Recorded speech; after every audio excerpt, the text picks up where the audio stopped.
विजयवर्गीय जी, एक सवाल और है, वो है पॉलिटिकल मर्डर्स का। शायद बीजेपी ने कहा है कि पिछले कुछ महीनों में ही 14 बीजेपी वर्कर्स की जान ली गई है allegedly by Trinamool Congress workers between January till September 2020।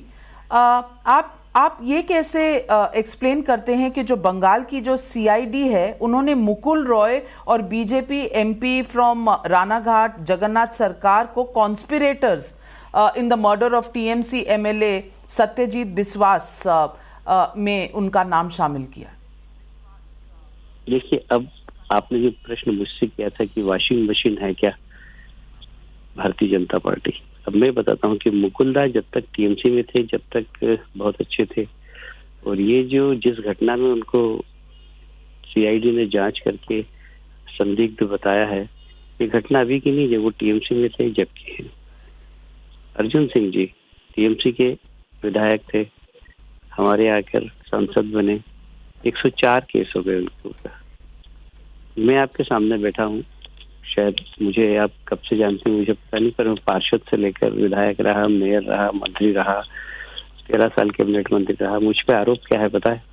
कि मैंने बंगाल में अनाथ आश्रम के बच्चों को विदेशों में बेचा। ये झूठा आरोप मुझ पे लगा है, वो केस चल रहा है अभी। मुझ पर आरोप अभी लगाया गया था रेप का, वो कोर्ट ने खारिज कर दिया। तो यहाँ क्या होता है ये भगवान ही मालिक है।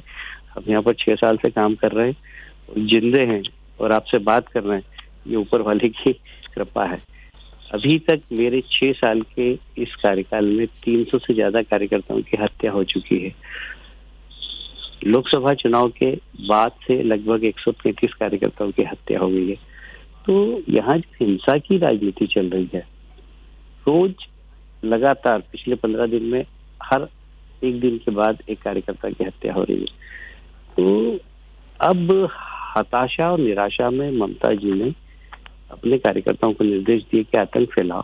पुलिस उनके साथ मिलकर काम कर रही है।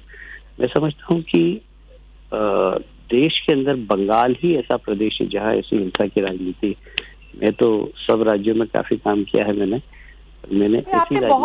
आपने बहुत बड़ा आरोप लगाया है तृणमूल की सरकार पर। आप कह रहे हैं कि आप बंगाल में काम कर रहे हैं और आज जीवित हैं, तो ये एक बहुत बड़ी बात है।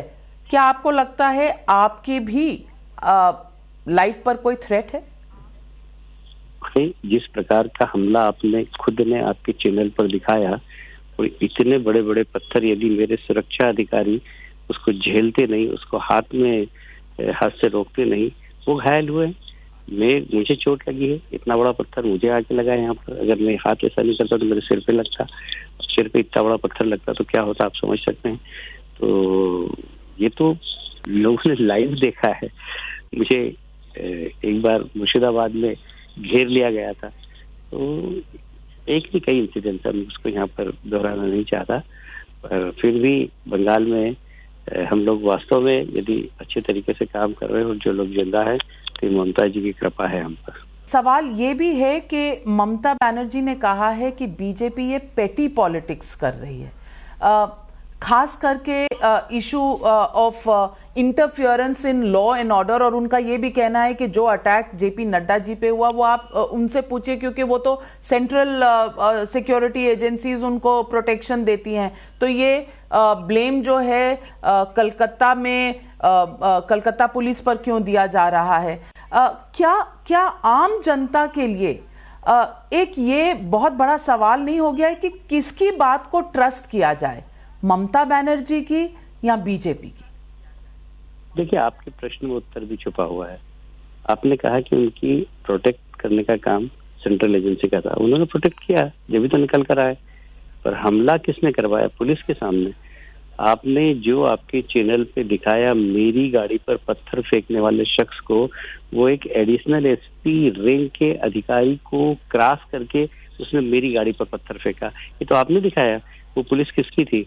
उसको रोकना नहीं चाहिए था उस गुंडे को? भाई सेंट्रल फोर्स था तो प्रोटेक्शन के लिए, वो वहाँ का लॉ एंड ऑर्डर मेंटेन करने के लिए थोड़ी है।